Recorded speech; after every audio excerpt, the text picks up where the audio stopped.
Hello મિત્રો, 3 રાજ્યોના ખેડૂતોને મળશે હપ્તો.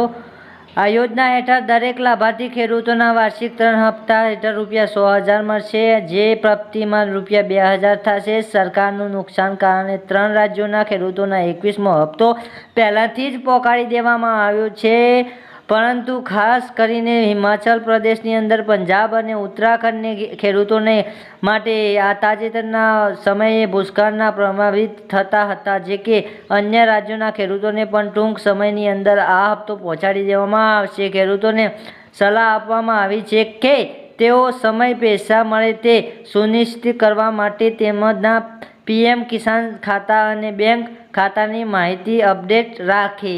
તો મિત્રો, નરેન્દ્રભાઈ મોદી સાહેબે 2000નો હપ્તો ઉત્તરાખંડના પંજાબની અંદર 2000નો હપ્તો પહોંચાડી દીધો છે, પણ ગુજરાત રાજ્યના અંદર હજી સુધી હપ્તો પહોંચ્યો નથી. એનું કારણ જાણવા માટે ચેનલ ઉપર બનાવી રહેજો ને અમારા વિડીયોને લાઇક કરી દેજો, ચેનલને સબસ્ક્રાઈબ કરી દેજો. તો મિત્રો, ચલો વિડીયો આગળ વધારીએ. ચલો, સમયગાળો ઓછો છે ને વિડીયો આપણે લાંબો થાય એ પહેલાં વિડીયોને આપણે શરૂ કરી દઈએ. તો મિત્રો, સબસ્ક્રાઈબ ના કર્યું હોય ચેનલને તો સબસ્ક્રાઈબ કરી દેવાનું ના ભૂલતા.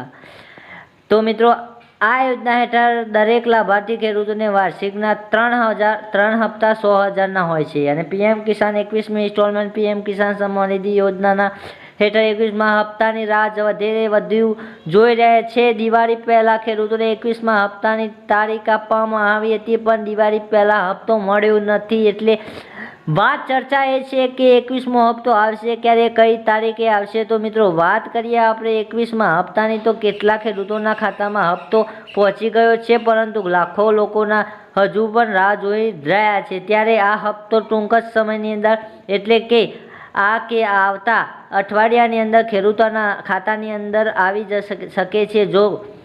જો કે તેમને લઈને હજી સુધી જાહેર કરવામાં આવી નથી તારીખ. હજી સુધી પીએમ કિસાન સન્માન નિધિ વેબસાઇટ ઉપર કોઈ તારીખ જાહેર કરવામાં આવી નથી. એટલા માટે અમારી ચેનલને સબસ્ક્રાઈબ કરી દો, કારણ કે જેવી તારીખ જાહેર કરવામાં આવશે એવી તારીખની અપડેટ લઈને તમારો ભાઈ તમારા સમક્ષ આવી જશે વિડીયો લઈને. તો વિડીયોને લાઇક કરી દો, ચેનલને સબસ્ક્રાઈબ કરી દો. જો તમારા ખાતાની અંદર 21મો હપ્તો ના પડ્યો હોય તો જમા કરવા માટે તમારે પહેલાં તમારા KYC ચેટ અને બેંક લિંક તપાસો. કેટલીક ટેકનિક સમસ્યાઓ અથવા બેંક ચકાસણી ભૂલોને કારણે ચૂકવણી અટકી જાય છે. આવી પરિસ્થિતિને ખેડૂતોને સમસ્યા ઉકેલાય છે તેમના નજીકના CSC સેન્ટર અથવા કૃષિ વિભાગની અંદર ઓફિસની મુલાકાત લેવી પડશે. તો મિત્રો, ચેનલને સબસ્ક્રાઈબ હજી સુધી નથી કરીને વિડીયોને લાઇક નથી કર્યો. મને ખબર છે, લાઇક કરી દો. અને કોમેન્ટ તો તમે કરતા જ નથી, ક્યાંથી વિડીયો જોવો છો, મને કેવી રીતે ખબર પડે કે તમે કયા રાજ્યના છો. તો મિત્રો, કોમેન્ટ કરી દો. પહેલાં કોમેન્ટ કરીને વિડીયોને લાઇક કરી દો ને ભાઈને સપોર્ટ કરો, કારણ કે આવા વિડીયો લઈને આવતો રહે. બાય બાય, મળીએ આગલા વિડીયોની અંદર.